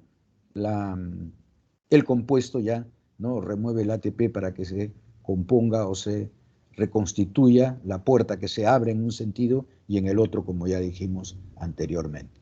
Vamos a ver otro esquema que nos va a ilustrar un poco mejor. Acá tenemos otra, la bomba cerca, calcio, ATPasa, del retículo endoplásmico, sarcoplásmico. ¿Ven? Acá está la energía liberada, este es el resumen, la energía liberada por la hidrólisis del ATP durante el ciclo de fosforilación-desfosforilación, ¿no? Dirige 2 iones calcio a través de la membrana contra un gradiente de concentración. Veamos aquí. ¿Sí? Tenemos el transportador con los sitios que hemos mencionado, con los dominios mencionados, ingresa el calcio, se une el ATP al sitio del nucleótido, ¿está? El ATP fosforila el sitio de fosforilación. Miren, acá está, ya ingresó el calcio a su sitio, ¿no? Pero la puerta está cerrada, ¿sí? Entonces, se produce la fosforilación. Se produce la fosforilación de esta subunidad. Al fosforilarse, a expensas del ATP, se abre la puerta y sale el calcio. Ahí interviene la otra subunidad regulatoria, ¿no? Sale el ATP, ¿no? Y luego se remueve el fosfato y regresa nuevamente a su estado inicial, ¿no? Cuando se libera el fosfato, ¿no? Esto regresa a su estado inicial para seguir transportando. Pero es la unión, la fosforilación, la que produce el cambio conformacional para que pueda ser removido, ¿no? El calcio, ¿no? Y luego para restituir, ¿no? Sale el ADP, sale el fosfato, ¿no? Y se restituye a su condición original. Bien. Esas son las. Acá también otra. Esta es la bomba de sodio ATPasa. Esta, ¿no? Expliquémoslo acá mejor en el esquema. ¿Ven? Acá hay un predominio de cargas positivas porque hay más sodio, mayor concentración de sodio en el extracelular, ¿no? ¿Ah? Y un predominio de cargas negativas acá. Miren la concentración en el citoplasma de potasio es 140, ¿no? Y de sodio 12 milimolar. En el extracelular el potasio es de 4, miren, y el de sodio 145. El sodio de 145 va a 12, va en favor perdón, el sodio, disculpen, ¿no? De 12 va a 145 contra el gradiente. Y el potasio está entrando, ¿no? Está de 4 a 140. Y esta bomba, ¿no? Permite ese pasaje. Ahora, esta diferencia de concentraciones, este predominio, este potencial eléctrico es indispensable para que la célula pueda funcionar, ¿ya? Entonces tiene que remover, entrar potasio y salir 3 sodios, ¿no? Y esto produce el desbalance de carga. Ahí está, el potencial de membrana de 50 a 70 milivoltios por esta diferencia de concentraciones o esta diferencia de iones en el transporte. Esto lo hace hidrolizando ATP. Ahí está la bomba de sodio-potasio, ¿no? De la membrana plasmática, se acopla al ciclo de fosforilación y desfosforilación del aspartico, ¿no? Acá en el centro activo, ¿no? Hay un aminoácido aspartico que es el que al fosforilarse cambia la estructura, abre la puerta de un lado y la cierra de otro lado, y produce el movimiento simultáneo de sodio y potasio contra sus gradientes, ¿no? Este es un cotransportador porque transporta dos en sentidos contrarios, ¿no? Y en las células es esencial. Miren, consume el 25% de la energía total para los humanos. O sea, vean la trascendencia o la importancia de este transporte, ¿no?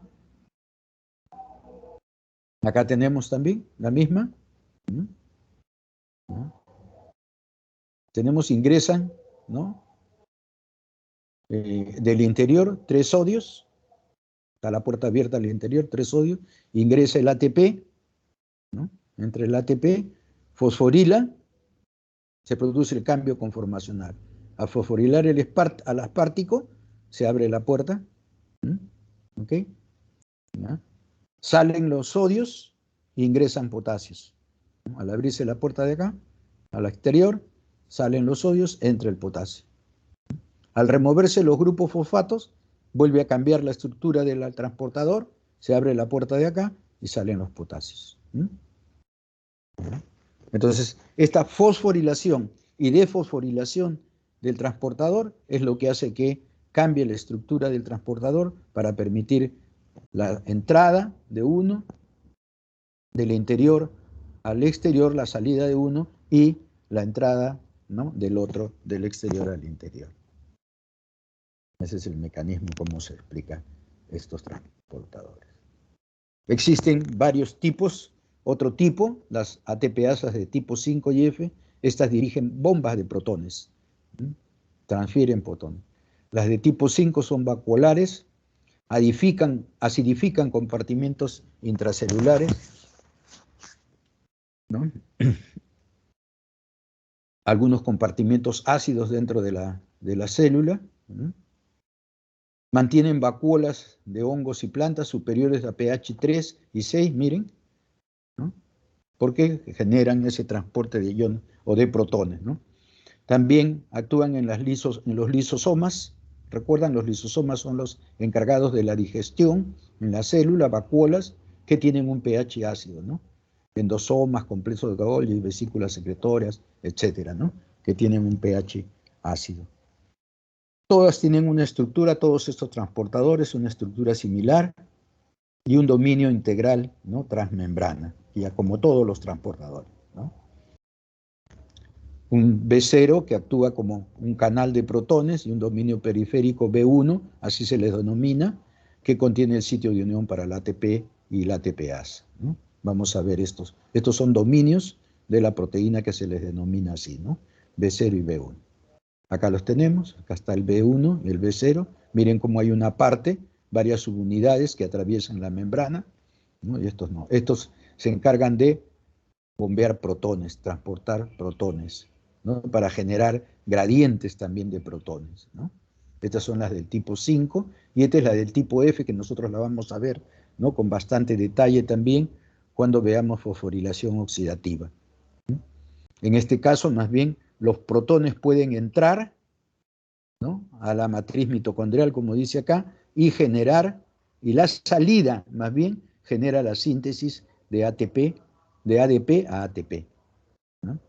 ¿Okay? O también puede ocurrir lo contrario, que la hidrólisis del ATP favorezca la entrada del protón para generar gradientes, ¿no? A esta se les denomina F porque a esta es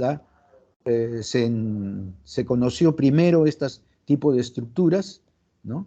La primera, cuando se descubrieron, por eso se le llamó F, y se les diferencia F1 y F0 porque esta es inhibida por la oligomicina.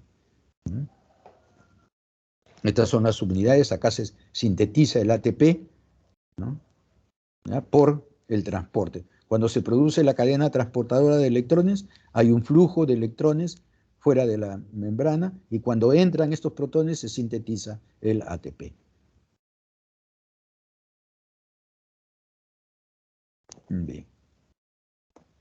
Está factores de acoplamiento, lo que les acabo de decir, ¿no? Catalizan el pasaje de protones transmembrana a cuesta arriba, dirigida por la hidrólisis del ATP, ¿no? El complejo F0 es el canal por el cual pasan los protones. Y F1, el primer complejo de la mitocondria aislado, por eso se le llamó F1.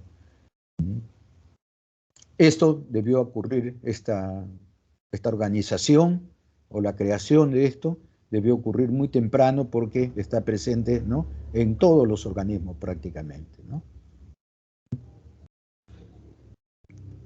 Y catalizan reacciones en ambos sentidos. Un gradiente de protones puede dar energía para la síntesis de ATP, o al revés, ¿no? La hidrólisis del ATP puede servir para, ¿no?, transportar los protones, como les decía, ¿no? Estas ATPasas tipo F, ¿no?, también son ATP sintasas en la mitocondria, sintetizan el ATP, y en los cloroplastos y bacterias, también en arquea, ¿no? El gradiente de protones, ¿no?, es producido por otras bombas, por oxidación de los sustratos, como es el caso de la mitocondria, o por la luz solar, en el caso de la fotosíntesis, ¿no? Generan este gradiente de protones, y este gradiente de protones impulsa la síntesis de ATP, ¿no? O viceversa también, como hemos dicho, en otros organismos para generar el ATP. Aquí también los transportadores ABC usan ATP para digerir transporte activo de una gran variedad de sustancias, ¿no?, como aminoácidos, péptidos, proteínas, iones metálicos, lípidos, sales biliares, etcétera, ¿no? Drogas fuera de las células y contra un gradiente.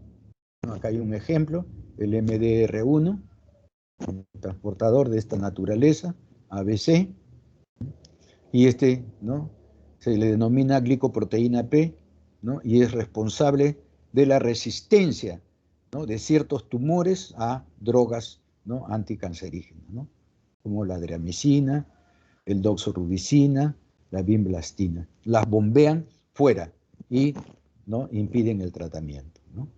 También están presentes en animales y plantas, ¿no? Tienen 2 dominios de nucleótidos, ¿no? Acá tenemos las estructuras en alfa hélice, 6 hélices cada una. En este ejemplo, en E. coli, importa más bien la vitamina B12, ingresa por este transportador, y más o menos este es el mecanismo, ¿no?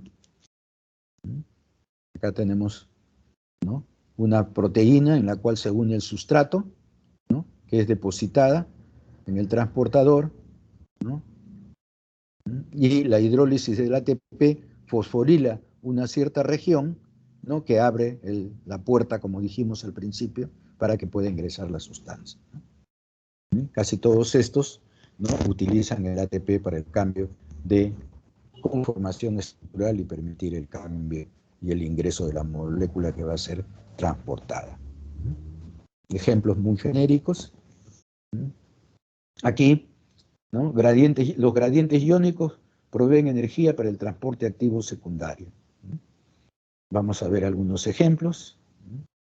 Como hemos visto, la lactosa, prolina, ¿ven?, produce, ¿no?, un cotransporte de protones en el intestino y en el riñón, ¿no?, un cotransporte de glucosa con sodio, o aminoácidos con sodio, calcio con sodio. Estos son en el mismo sentido y estos en sentido contrario, simpor y antipor, como ya hemos mencionado. En plantas también se da, ¿no? Potasio con protones, antipor, ¿no? Uno ingresa, el otro sale. Aquí tenemos el ejemplo de la lactosa. Este pertenece a un grupo de familia, MFS. Tienen poca homología en secuencia, pero similares estructuras secundarias. Y para parecer tienen, ¿no?, estructuras similares terciarias. El de E. coli es el más estudiado. Miren lo que decíamos, en este caso, o sea, hay un gradiente de protones. Este es en el lado externo, en el exterior, en el lado interior. Un gradiente de protones con mayor concentración de protones en el exterior que en el interior. Esto también hace, ¿no?, un predominio de cargas positivas en el exterior y en el interior negativo. Estos protones tienden a ingresar, y por lo que están en favor de su gradiente lo hacen con energía. Esa energía es utilizada para transportar la lactosa. Este es el transportador de lactosa que utiliza, ¿no?, este gradiente de protones para hacer ingresar a la lactosa. Este es un transporte en el mismo sentido, sin por, ¿no? Los dos ingresan en el mismo sentido. Pero como ya dijimos anteriormente, ¿no? Este gradiente debe de mantenerse, porque si no, si pasa y no se recupera, va a llegar un momento en el que se agota y ya no va a poder transportarse. Esa restitución, ¿no? Se hace a través de esta bomba de protones. Esta bomba de protones que utiliza, ¿no? Los combustibles, los alimentos, la oxidación de los nutrientes a CO2, y esa energía es utilizada para bombear los protones al exterior y mantener ese desequilibrio, ¿no? Este es inhibida por cianuro, esta bomba puede ser inhibida por cianuro. La variación de energía libre de este, ¿no? Endergónico está acoplado, este endergónico está acoplado a la variación de energía libre negativa del protón, que es este libera energía, ¿no? Cuando pasa acá, porque está de mayor concentración a menor concentración. Y este transporte, que es dificultoso, ¿no? Por la acción de la matriz lipídica, ¿no? Requiere de energía, entonces se acopla el proceso, ¿no? Uno que da energía a otro que requiere energía, ¿no? Es acoplado.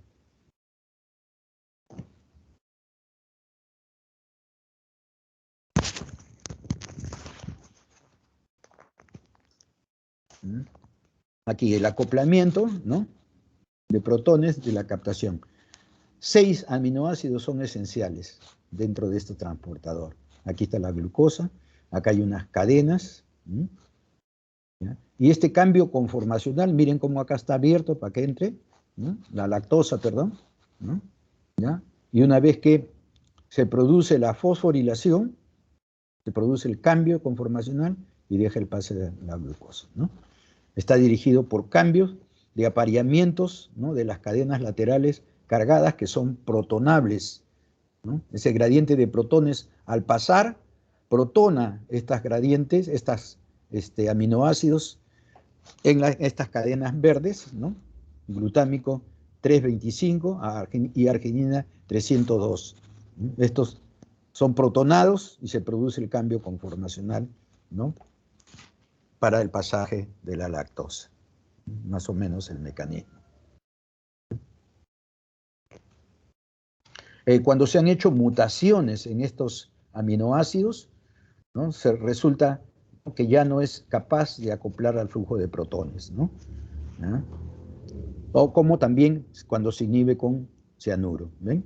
Acá tenemos el transporte de lactosa con respecto al tiempo, ¿no? Y vean cómo va aumentando, pero cuando se inhibe con cianuro, ¿no? El reflujo, inmediatamente cae el transporte, ya no ocurre, ¿no? Con cianuro o por mutaciones de estos aminoácidos que son indispensables. De esta manera se ha podido establecer que estos aminoácidos son indispensables, ¿no? Para que ocurra este transporte, ¿no? Facilitado por el gradiente de protones, ¿no?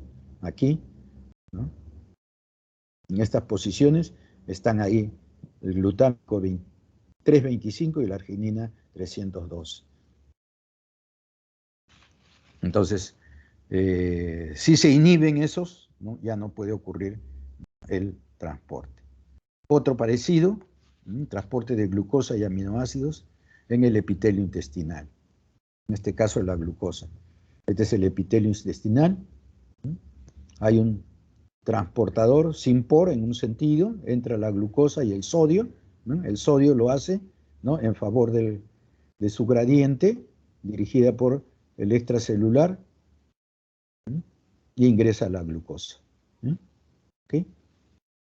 Aquí la glucosa es pasada a la sangre a través de otro transportador, el GLU2, que no es dependiente de sodio, pero se requiere nuevamente recomponer, ¿no? Este sodio fuera de la célula, como ya dijimos, ¿no? Acá hay un transportador de sodio y potasio, ATPasa, un ATPasa sodio-potasio, ¿no? Que saca el sodio y hace ingresar el potasio para restablecer la concentración de sodio en el extracelular y para que continúe el proceso, como ya lo explicamos anteriormente, ¿no? Aminoácidos también pueden ser transportados de la misma manera o de manera similar con sus transportadores, ¿no?, determinados.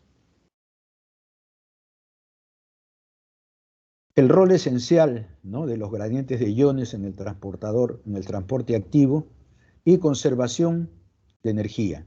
Es importante esto, ¿no? Los compuestos que colapsan los gradientes a través de la membrana celular son venenos muy efectivos, ¿no? Y si son específicos para los microorganismos, ¿no?, infecciosos, pueden servir como antibióticos. O sea, muchos de estos antibióticos diseñados, ¿no?, se deben justamente, ¿no?, a sustancias que de alguna manera abaten estos transportes, ¿no?, el transporte a través de la membrana. Bueno, la valinomicina es un péptido, ¿no? Estos son ionóforos, ¿no?, que neutralizan el potasio, ¿no? Lo rodean con 6 oxígenos carbonilos, ¿no? Y este actúa como es un péptido, como una lanzadera, transporta los potasios a través de la membrana, los enmascara, tiene en el centro lo dije al principio, una matriz, por decir así, ¿no?, cargada, donde puede alojar al potasio y puede transportarlo, dado que su exterior es hidrofóbico, ¿no? La monecina es un ionóforo para el sodio, antiparasitario, antifúngico, ¿ven? En este caso se utiliza porque introduce estos iones y rompe el gradiente electroquímico de microbios, ¿no? Entonces actúan como antibióticos, ¿no? Alteran el proceso de transporte secundario, ¿no?, y en reacciones que conservan energía. Rompe esas gradientes, ¿no?, electroquímicos que se generan para la utilización o para la obtención de sustancias, ¿no?, y actúan como antimicrobianos o antiparasitarios, ¿no? Okay. Acá está, ¿no? Esta es la valinomicina, ¿no?, esta que acabamos de ver acá, ¿no?, una matriz hidrofóbica, ¿no?, en el centro una matriz hidrofílica que permite el ingreso del potasio, ¿no? Acá está el potasio, todos estos grupos en rojo son aminoácidos o residuos hidrofílicos, los amarillos, ¿no?, hidrofóbicos. Entonces eso hace que se meta en el interior el potasio que tiene carga y toda esta matriz hidrofóbica puede pasar a través de la membrana.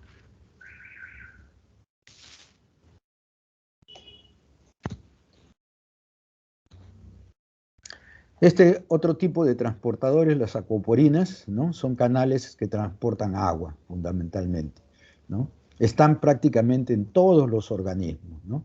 Y miren, trabajan a una velocidad de 10, transportan agua a una velocidad de 10 a la 9, ¿no?, por segundo, moléculas por segundo, ¿no?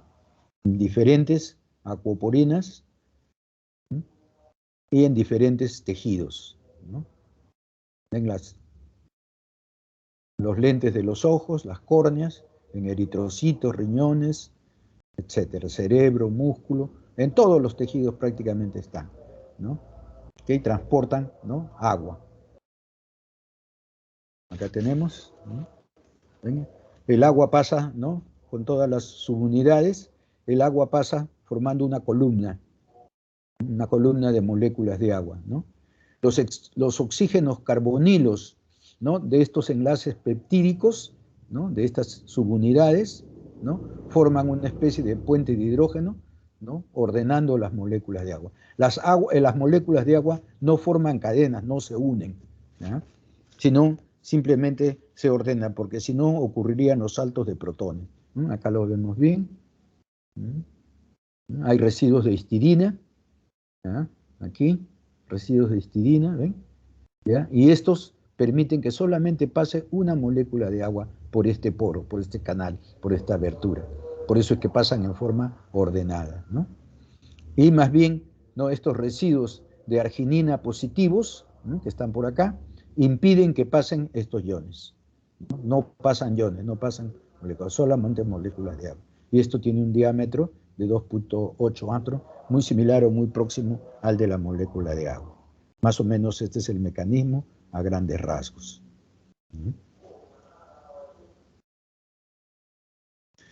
Los canales selectivos de iones permiten el movimiento de iones muy rápido a través de la membrana, ¿no? ¿Okay? Primero se reconocieron en neuronas, ¿no? Ahora se sabe que están prácticamente en todas las células, ¿no? Hay canales, ¿no?, de iones, ¿no? La sodio-ATPasa, sodio-potasio ATPasa, determinan la permeabilidad de membrana para determinados iones específicos. Regulan la concentración de iones citosólicos y el potencial de membrana. Este es muy importante en las células nerviosas, ¿no? Ahí está. En las neuronas estos cambios rápidos de actividad, ¿no?, producen cambios en el potencial de membrana y estos son los que llevan las señales de una neurona a otra, ¿no? Esta es la forma como se pasa o se transmite el impulso nervioso, ¿no? Estos son canales, ¿no?, de iones. Son diferentes a los transportadores, ya dijimos, ¿no? Su velocidad es mucho más grande, también lo hemos mencionado, ¿no? Esta, ¿no?, sodio ATPasa, ¿no?, trabaja o transporta, ¿no?, 100 por segundo a la menos 1, ¿no?, la velocidad, 100 veces. Los canales no son saturables como en el caso de los transportadores, ¿no?, y se disparan, ¿no?, en respuesta a algún evento celular. Unos pueden ser por un ligando, ¿no?, por una molécula que viene y le avisa o le da una señal, ¿no? Muchas veces pueden ser hormonas, como dijimos, ¿no?, una pequeña molécula extracelular o intracelular fuerza la transición, ¿no?, para que la proteína abra o cierre el canal, ¿no? Bueno. Y otros que se disparan por el voltaje, ¿no? Un cambio de potencial de membrana, ¿no?, cargas, ¿no?, hace que se abre o se cierre el canal. En los dos casos, ¿no?, el canal se abre muy rápidamente. Acá tenemos uno, este es el primero de los que se abren a través de señales. Acá está la estructura, el canal con la molécula que va a ser transportada, en este caso el potasio. El canal interactúa con los dos potasios, con dos regiones de que unen potasios, pero no con más iones. Y acá selectivamente, miren, ¿no?, aquí hay aminoácidos. Este es el esqueleto de la proteína de los aminoácidos, ¿no?, forman una caja, ¿no?, en el cual estos iones permiten, ¿no?, el paso del potasio, que es cargado también, ¿no?, esta carga negativa de los grupos carbonilos de los aminoácidos, y pasa exactamente, o digamos, la abertura, ¿no?, que deja es exactamente para que pase un ion de potasio. Aquí está el ion de potasio hidratado, en esta parte se deshidrata y entra justamente, ¿no?, al canal, ¿no? Nuevamente, acá se hidrata y queda en el interior. Aquí entran y se ordenan así, en una posición 1, 3 o 2 y 4. En este caso hay 1 en posición 1 y 3. Estas son moléculas de agua, ¿no? ¿Ya? Ahí está, por eso dice, alternan los sitios, ¿no? Y pasan. Este diámetro o esta abertura, digamos, permite el paso del potasio. El sodio no podría entrar porque el sodio tiene un diámetro mucho más pequeño y no podría interactuar con estas cargas. Las cargas de repulsión entre los dos potasios impulsan a su pasaje a través de este canal. Y finalmente este es un canal que es modulado, o la apertura es modulado por este sensor de voltaje. Este es el que determina el cambio de la estructura del canal. Bueno, la estructura de las proteínas con las subunidades correspondientes. Esta es una vista con un giro al 90 grados. Acá está el potasio. Acá está el canal abierto, miren, ¿no? Y acá está el canal cerrado, miren cómo ha cambiado la estructura. Ahí están las bases estructurales para los canales de potasio que se disparan por voltaje. Acá está el sensor del voltaje. En mamíferos hay una familia que se denominan shaker, ¿no? Son similares, pueden haber algunas variaciones, pero con un dominio sensible, ¿no?, al potencial de membrana, este de acá, ¿no?, que dispara la apertura o cierre del canal, ¿no? 4 argininas en esta subunidad 4 que está por acá. Acá está la subunidad 4. 4 argininas en la subunidad 4, ¿no? Estos dominios se mueven en respuesta a cambios de potencial de membrana. Y es lo que nos permite, ¿no?, el pasaje, ¿no?, en estos canales, ¿no? ¿Okay? La especificidad, ¿ven?, ¿no?, para sodio, calcio o potasio es similar, ¿no? Hay otros canales para sodio, calcio o potasio, ¿no?, similares, ¿no?, en la ubicación de los carbonilos para remover el agua de hidratación, ¿no? Aquí, en la entrada, se remueven el agua de hidratación. Bueno, esto es a grandes rasgos lo que he traído para que tener una idea, ¿no?, de la función y cómo se pueden transportar esta serie de moléculas a través de estas proteínas, estas estructuras que forman canales transportadores en la membrana. En el trabajo de la próxima semana, ustedes deben escoger específicamente alguno de estos transportadores, algún tipo de estos transportadores que les llame la atención y lo expliquen, ¿no? Cómo es que funcionan, cuál es su característica estructural. Acá hemos visto a grandes rasgos, vuelvo a repetir, ¿no?, algunas generalidades, ¿ya?, acerca de todos estos tipos de transportadores, ¿no? Hemos visto diferentes estructuras de ellos. Bien, chicos, ¿alguna pregunta? Creo que nos pasamos. ¿Preguntas, por favor? ¿Comentarios?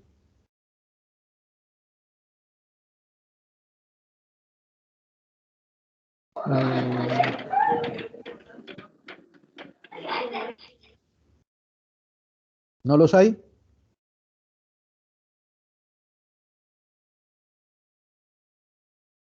No, profesor, solo estudiar y entender los términos.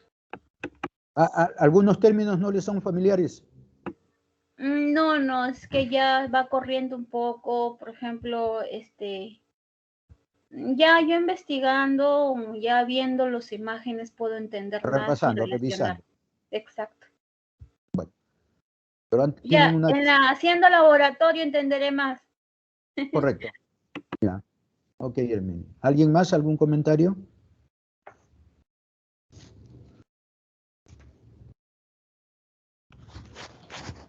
No se olviden, pues, que estos transportadores son proteínas que están compuestas de aminoácidos. Estos aminoácidos tienen residuos que son cargados, los grupos R, que pueden ser, ¿no?, ácidos, bases, aromáticos, ¿no? Y todo esto le da una complementariedad estructural a la proteína, ¿no? Muchas de estas cargas, los grupos carbonilo, pueden servir para formar enlaces, ¿no?, puentes de hidrógeno con otras moléculas, ¿no?, o también ordenar. Ven que se están ubicando justamente en el centro, ¿no?, en la entrada, ¿no? Y esta entrada o esta puerta, como vimos en la figura o en el esquema, ¿no?, pueden ser moduladas en unos casos, en el caso de los transportadores, por fosforilación, ¿no?, y en el caso de estos canales, ¿no?, por uniones de moléculas señales o, en todo caso, por potenciales eléctricos, ¿no? ¿Ya? Bien, chicos, entonces Ahora me una despido. pregunta. Sí, dígame, perdón, Tarazona, disculpe. Profesor, respecto a las posiciones también, ¿esta semana puede ser de aplicaciones? Preferiría que sean de estructuras. Ayer les mandé, ayer o anteayer, el viernes, no recuerdo qué día ha sido, les mandé la tarea, ¿no? Y la recomendación es que se basen en estructura, porque más bien en la próxima semana deben hacer un transportador, ¿no? ¿Ya? O en todo caso, si ustedes quieren, hagan la molécula, pero se refieren en esta semana, ¿no?, a partir de mañana, evidentemente, más en base a la estructura, porque la primera parte ha sido estructura, y ahorita más bien estamos viendo función, ¿correcto? ¿Ya? Es un poco la idea. Ustedes pueden escoger un transportador, ¿no?, y dividen, buscan más de la parte de estructura para la presente exposición, y para la otra semana ven la parte funcional del transportador. Una sugerencia, ¿no? ¿Ya? ¿Correcto?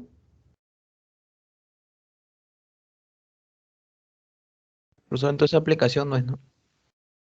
No, no, una aplicación a lo que hemos visto nosotros, ¿no? No sé a qué te refieres tú. ¿Qué habías visto, por ejemplo? La membrana en los ovarios, o sí. Ya, ok, la membrana, ok. Sí. Ya que está produce. bien, o sea, ahí puedes hablar, ¿no? Está bien, no hay problema. Ya, profesor. Está bien, evidentemente ahí hay estructura, ¿no? Composición lipídica, ¿no? Proteínas, ¿correcto? Sí, Y sí, sí. cómo este tipo de estructuras influyen en la función de la membrana del ovario, como dicen, ¿no? ¿Ok? Está bien, no hay problema. ¿Estamos? Sí, profesor. ¿Ya? ¿Alguna otra consulta?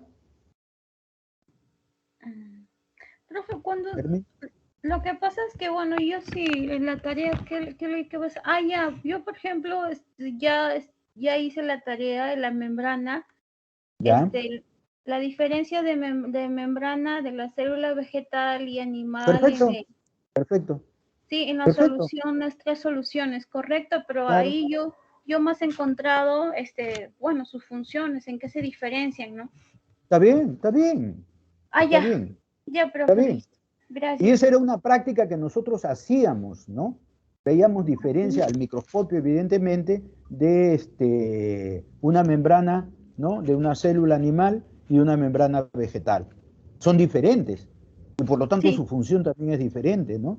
sí, son diferentes. Hacíamos ósmosis, por ejemplo, ¿no? Sí, ¿Ya? he tocado Y el para poder comportamiento es entender la diferente. tonificación, tenía que saber, no entendía que los ósmosis y investigué. Correcto, ¿ya ven? Ya sé, ya, profesor, gracias. Ok, Entonces estoy bien. listo. Ya, perfecto. Listo. ¿Alguna otra consulta o intervención? Bien, de no ser así, entonces me despido. Les pido disculpas porque me pasé un poco. Alguien ha mandado un mensaje.